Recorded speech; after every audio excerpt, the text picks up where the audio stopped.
Hello and welcome to 5-Minute Math.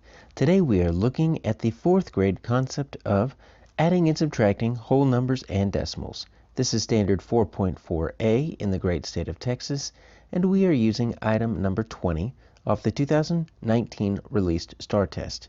If you have not done so already, please go ahead and take a moment to pause the video, work this problem out on your own, unpause it, and then we will look at our answers together. So we have the owners of a business and they're renting 4,506 and 2,300 square feet of space in an office, and they plan to use this much square feet, 281 and 6/10 square feet of space for the kitchen. So how many square feet of space are left? So we're looking at, let me just pretend that they are renting this office here. Let's make sure, let's just pretend it's a rectangle.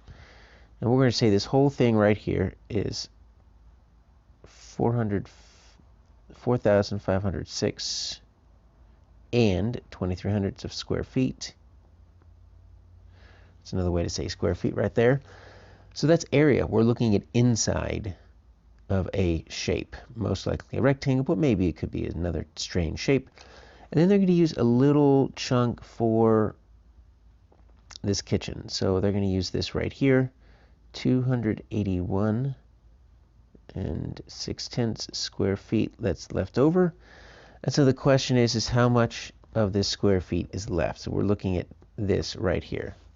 So if I were to put this into a strip diagram, it really looks like my total is going to be my 4,506 and 23 hundredths, because that's how much square feet they have altogether. They're going to use 281 and 6/10, and then my question is what's left. So there's my part whole, so you can see now we're going to have a subtraction relationship. So let's see what happens, and there's going to be obviously a few different ways to subtract this incorrectly that we'll look at, but we'll start with the correct way. Now here's the tricky part. So we've got our 4,506 and 23 hundredths. That is our minuend. That's our largest number that goes on top. We don't automatically line up our subtrahend, our bottom number, all the way to the right like we used to when it was just the whole numbers in ones place and tens places. Now that we've got decimals, we actually need to line them up according to the decimal, not all the way to the right. And you see this 281.6, that 0.6 is going to go right here.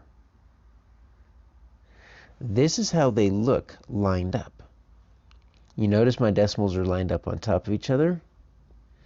And we're okay with this blank right here over in the thousands spot on our subtrahend. That's fine, but this is kind of weird to have a blank in the hundredths spot on our bottom number, our subtrahend. So in either way, you can always put a 0 where a blank is. We don't really need to put a 0 right here. We could if we want to. It just kind of looks a little bit strange, but it serves the same purpose. You could put a 0, so now every number has a pair on the top and bottom. And now we're going to subtract just like normal. So 3, now we start from the right always. We're going to borrow just like we need to. 3 minus 0 is 3. Can't do 2 minus 6, so we're going to regroup a 1. Leave 5 ones, break that 1 into 10/10. Now I got 12/10 minus 6/10, that's 6.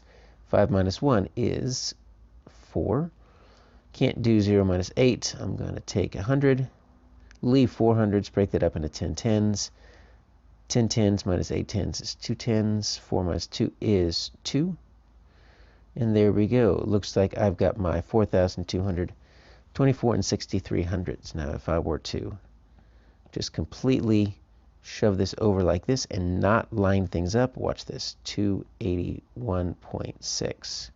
That's incorrect, but you can get an answer. That's going to be 7. That's 0. That's 4. That's going to be 8. 7. Look at that. 4, 4, 7, 8. Don't know where to put the decimal. Guess I can put it there. But that would be that answer. But that is not what we're looking for because I didn't line up the decimals. We're looking for this, 4,224 and 6,300 square feet, F.